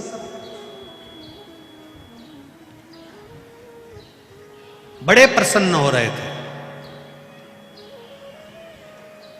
बड़े आनंदित हो रहे थे। अकेला केवल एक कनेर का पीला सा पुष्प आप लोगों के यहां बहुत लगा हुआ है। करें दर्शन आप लोगों ने? कनेर का फूल, लंबी सी डंडी होती है, पीले कलर का फूल होता है, कहीं पर भी लगा हुआ तुमने देखा होगा। और रोड के बीचों बीच डिवाइडर में जो बीच जगह होती है ना, वहां पर भी पीला कलर का वो कनेर का पुष्प बहुत लगा होता है। जहरीला है, उसको जब तोड़ते हैं तो उसमें से दूध निकलता है, वो दूध भी उसका जहरीला होता है। उसकी पत्ती का जो दूध है वो भी जहरीला होता है, उसकी डंडी का दूध है वो भी जहरीला होता है, वो भी जहरीला। पीला फूल है कनेर। केतकी हंस रही है, चंपा हंस रहा, केवड़ा हंस रहा।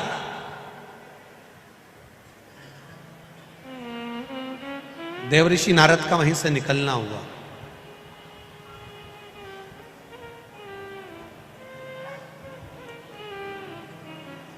ये जितने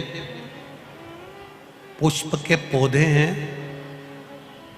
आम का, ये जो जितने भी ये पौधे नजर आते हैं, 84 लाख योनियों में 20 लाख योनि ये पेड़ पौधे की है। 84 लाख योनियों में 20 लाख योनि पेड़ पौधे की है।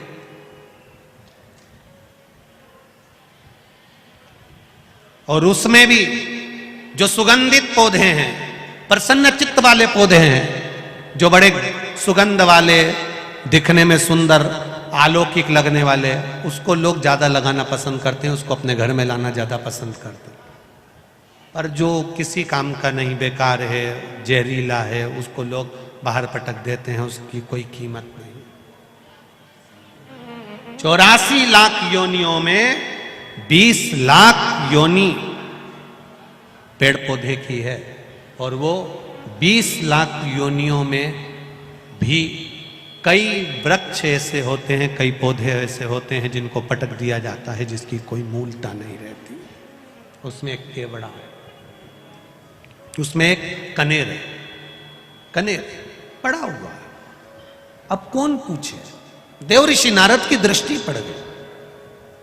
जितने भी पौधे हैं, जितने वृक्ष हैं, ये देवऋषि नारद इन पर दृष्टि बनाकर रखते हैं।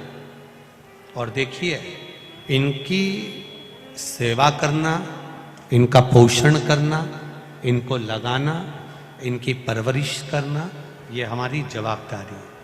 हम तो आप सबसे एक निवेदन करना चाहेंगे कि प्रयास करा करो, अपने अपने बगीचों में, खेतों में, जमीन पर कहीं ना कहीं बेलपत्री, शमी, पीपल, आंवला, जो तुमसे बन जाए, कुछ अच्छे पौधे लगाने का प्रयास करा करो। किसी शिवालय के रोड, शंकर जी का मंदिर जाने वाला जो रास्ता हो, उस रास्ते के आसपास में बेलपत्री के पेड़ लगाने का प्रयास करा करो, वृक्ष लगाने का प्रयास करो। एक पत्र आया है, देखिए।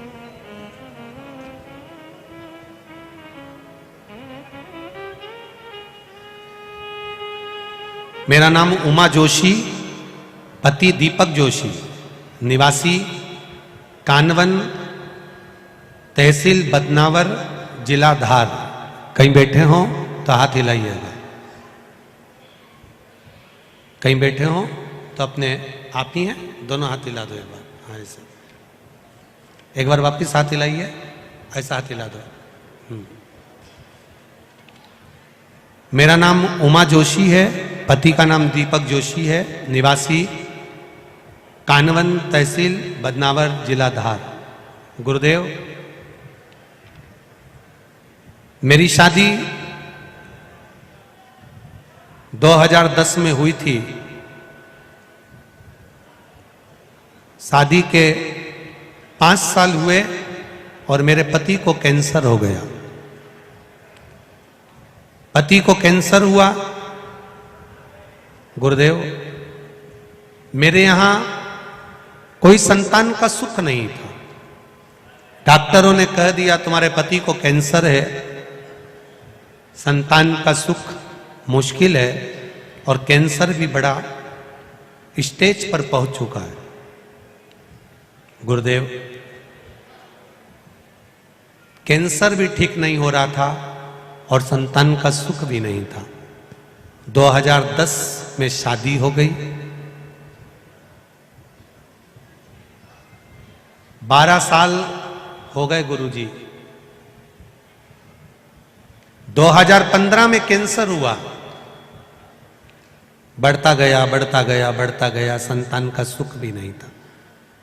तब टीवी पर कथा सुनना प्रारंभ करा और टीवी के सामने ही बैठकर भिलाई छत्तीसगढ़ में जो कथा चल रही थी उस कथा को सुन रहे थे। पति ने कहा, सियोर वाला महाराज कहता है शंकर पर विश्वास रखकर जल चढ़ाओ और रोग का निवारण भी होगा और मन का मनवांचित फल भी प्राप्त होगा।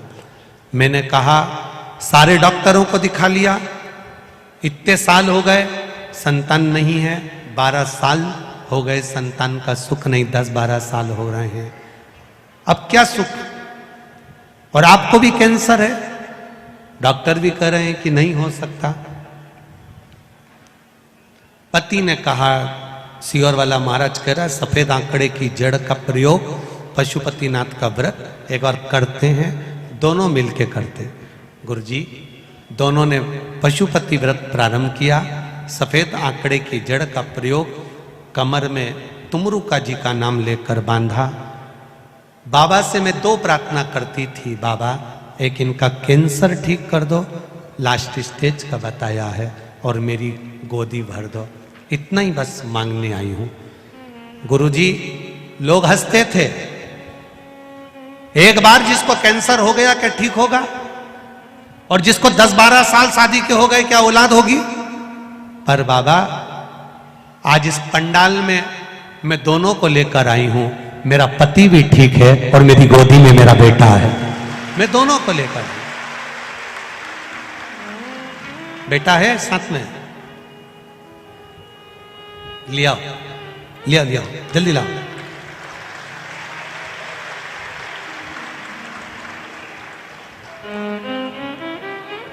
आज मैं बाबा के पंडाल में बस केवल इतना कहना आई हूं कि जहां किसी की नहीं चलती वहां महादेव की चलती है, वो झोली भरता जरूर है, ये उसी से करो। खाली न जाता कोई दर से तुम्हारे, खाली न जाता कोई दर से तुम्हारे, मैं भी खड़ी हूँ बाहर पसारे, मैं भी खड़ा हूँ बाहर पसारे, अपने हृदय से लगा लो लगा लो, गिरा जा रहा हूँ उठा लो उठा, प्रभु अपने दर से अब तो न टालो, गिरी जा रही हो उठा लो उठा लो।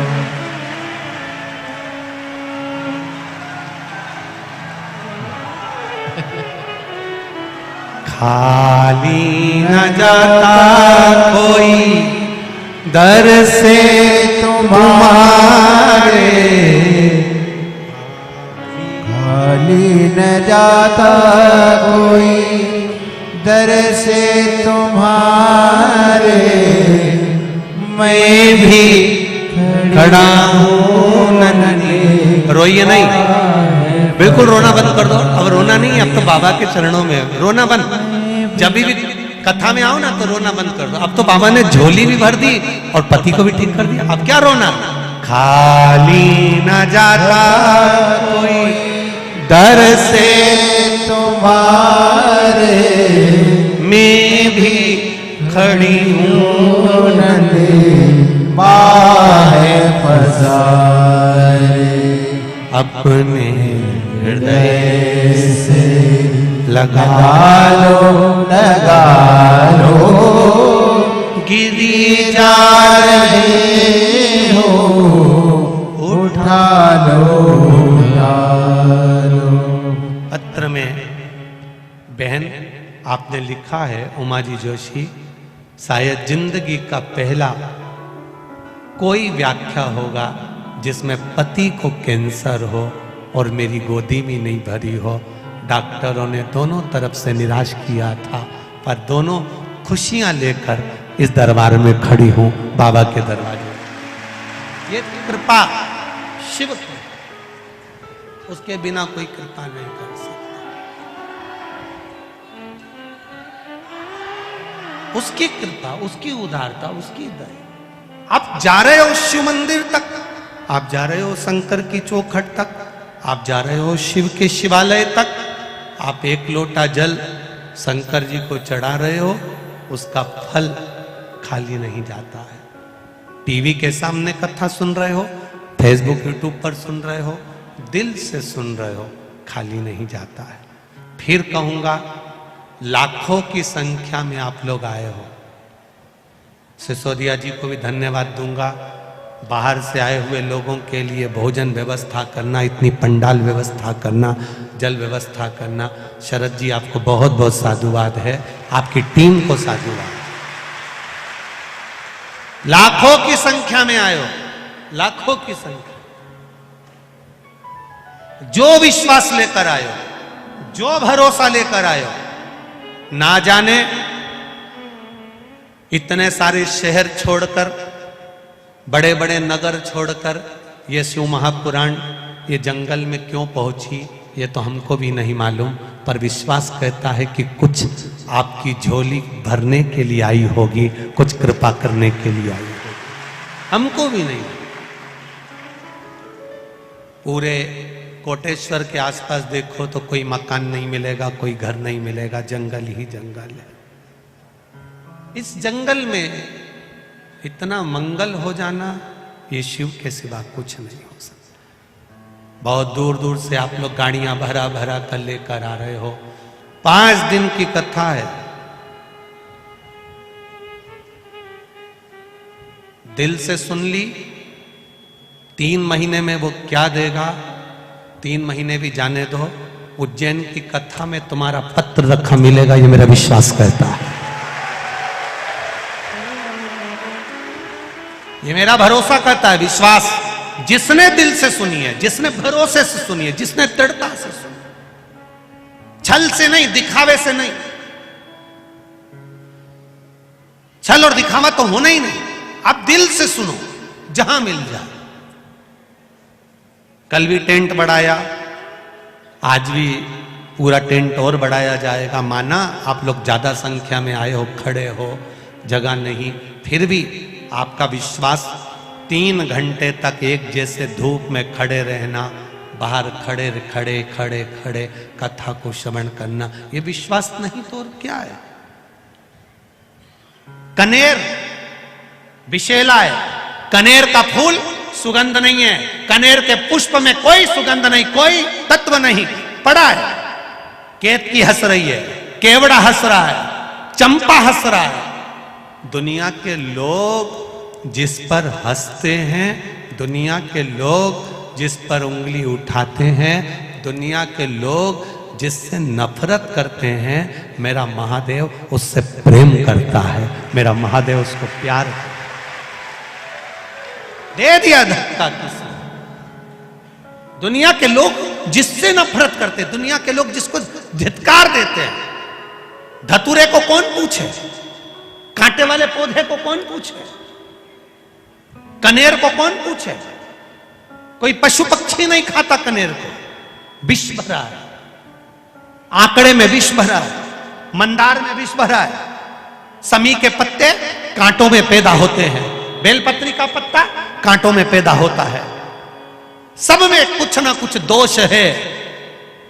फिर भी मेरा महादेव उनको स्वीकार करा हुआ है, मेरा महादेव उसको स्वीकार। दोष है, वो दोष दुनिया को दिखता होगा। लोग कहते होंगे बेलपत्री में कांटे हैं, समी के पत्ते में कांटे हैं। लोग कहते होंगे कनेर जहरीला है, शंकर जी को चढ़ाना नहीं चाहिए। धतूरे में कांटे हैं, भांग में ऐसा है, उसमें ऐसा है। दुनिया के लोग इनमें दोष देखेंगे, पर मेरा महादेव दोष में भी कुछ अच्छा देख लेता है। नारद जी ने देखा, सब हंस रहे थे। कनेर के पुष्प को नारद जी ने तोड़ा। तोड़ते तोड़ते आकाश मार्ग से नारद जाते जाते उस कनेर के पुष्प को एक कैलाश की शिला पर रख दिए। कैलाश की शिला पर वो कनेर का पुष्प रखा था, उस कनेर के पुष्प को भृंगी ने उठा लिया। भृंगी ने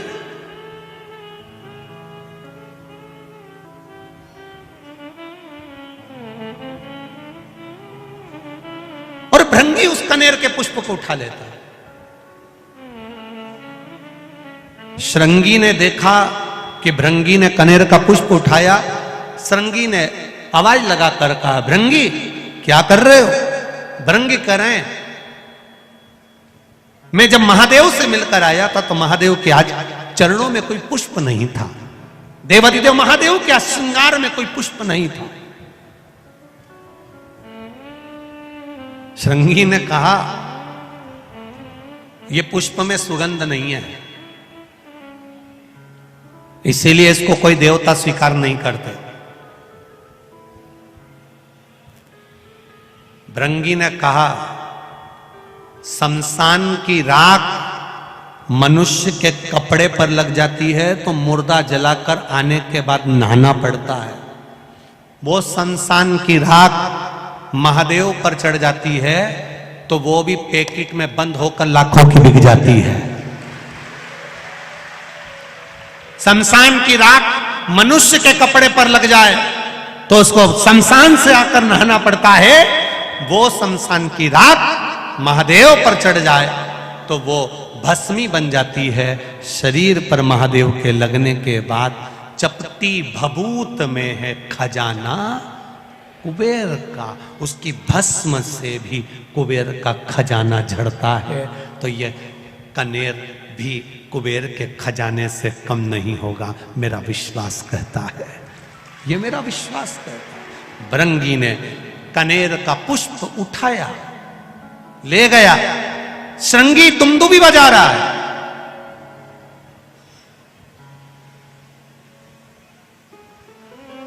श्रृंगी दुमदुमी बजा रहा है। देवी भागवत कह रही है, कुर्म पुराण कह रही है, कुर्म पुराण का 24वां अध्याय कह रहा है।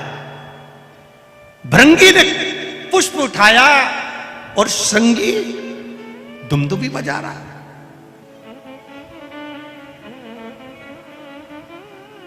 दुमदुमी। अब जैसी दुमदुमी बजना चालू हुई तो पूरे कैलाश में चर्चा हो गई। ऐसा लग रहा है कि कुछ जरूर हुआ है।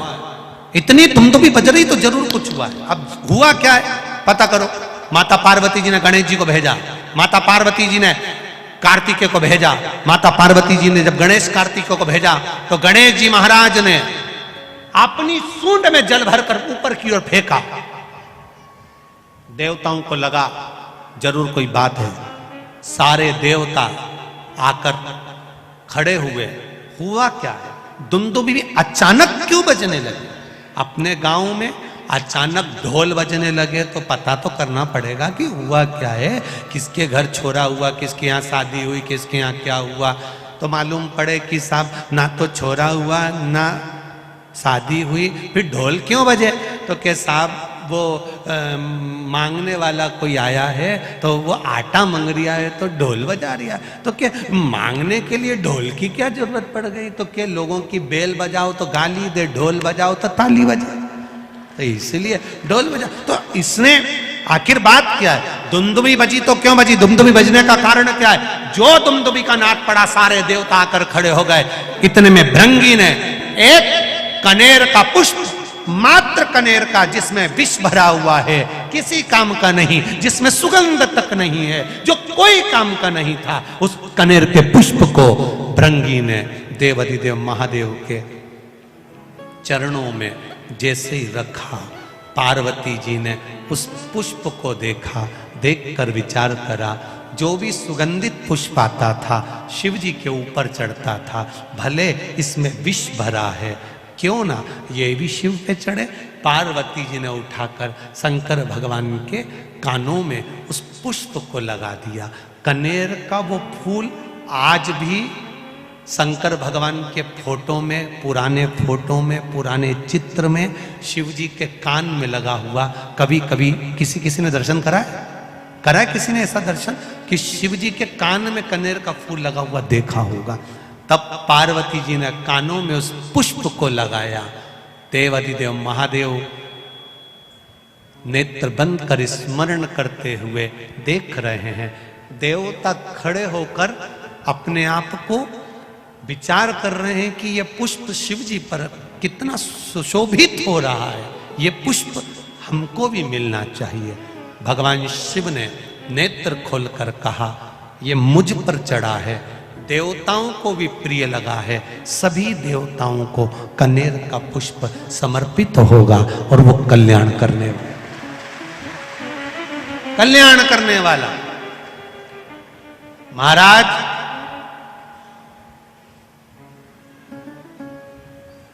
जहां पर पति और पत्नी के संबंध बेकार हो जाते हैं, विवाद हो जाता है, अदालत में बात पहुंच जाती है, परिवार वालों पर दहेज का केस चालू हो जाता है, कहीं ना कहीं किसी ना किसी रूप में कार्रवाई चालू हो जाती है, पति पत्नी में वापिस प्रेम को बढ़ाया जाए। उस प्रेम को बढ़ाने के लिए शंकर भगवान का समझ लीजिए, शिवलिंग, कनेर के पुष्प की माला, काई के पुष्प की, कनेर का वो पीला जो फूल होता है, आप टीवी पर दर्शन कर रहे होंगे, कनेर के पुष्प की माला जो ऊपर जलाधारी लगी है, जिस जलाधारी में से बूंद बूंद पानी गिरता है, ये शंकर भगवान की 5 बेटियों का स्थान है। कौन कौन सी बेटी, नाम ले, जया, विषहरा, श्यामली बारी, दौतली और 5वें नंबर की देव। ये शिव जी की 5 लड़की हैं जो पानी बूंद बूंद नीचे गिरा रही हैं। शंकर भगवान की बेटियों के स्थान से शंकर भगवान की जो ये जलाधारी है, जलाधारी अशोक सुंदरी वाला स्थान, ये जो जलाधारी है, बेटियों के स्थान से जलाधारी तक जो कनेर के माला बनाकर स्पर्श कर कर लगा देता है, शिवरात्रि के दिन प्रदोष काल के समय पर उस पति पत्नी में कितना भी झगड़ा हो रहा हो, आपस में प्रेम बनना प्रारंभ हो जाता है। अदालत का केस धीरे धीरे समाप्त होने लगता है। अदालती कार्रवाई यहां तक कहा गया, कनेर का पुष्प, भाई भाई में विवाद हो रहा हो, जमीन के लिए विवाद हो रहा हो, किसी प्रॉपर्टी के लिए विवाद हो रहा हो, या किसी अन्य विवाद में पड़े हुए हो, या तुम्हारे दुश्मन बढ़ रहे हो, तो भी कनेर का पुष्प शिव को समर्पित किया जाता है।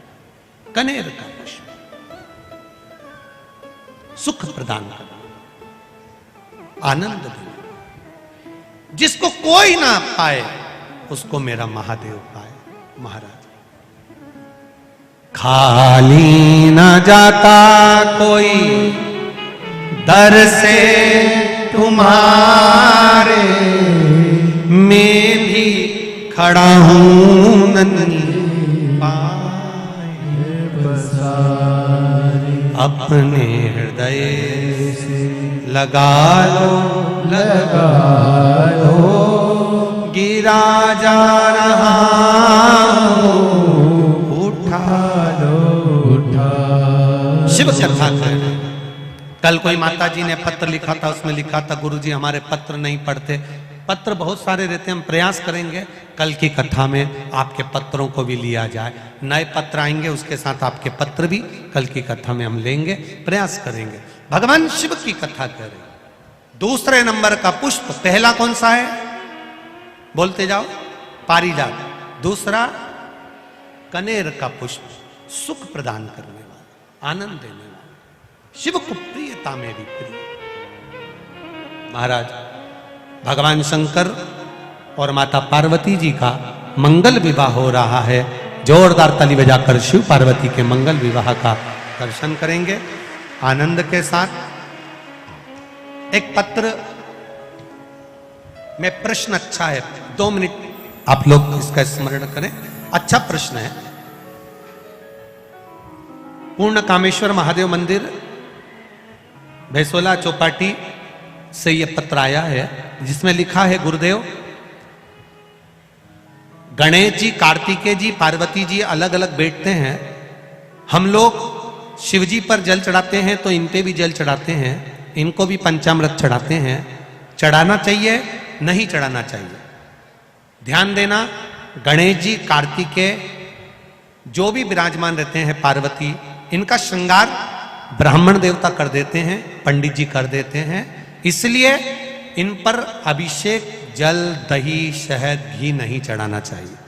शंकर भगवान का जो शिवलिंग है, इस शिवलिंग में शंकर जी भी हैं, पार्वती जी भी है, गणेश जी हैं, कार्तिकेय है, अशोक सुंदरी है, शंकर जी बैठे हैं। जब आप इसी पर जल चढ़ा दोगे शिवलिंग के ऊपर, तो ये सारा जल, सारा पंचामृत गणेश जी, कार्तिकेय, देवी जी सबको मिल जाता है, अलग से चढ़ाने की जरूरत नहीं पड़ती है। इसका ध्यान रखें।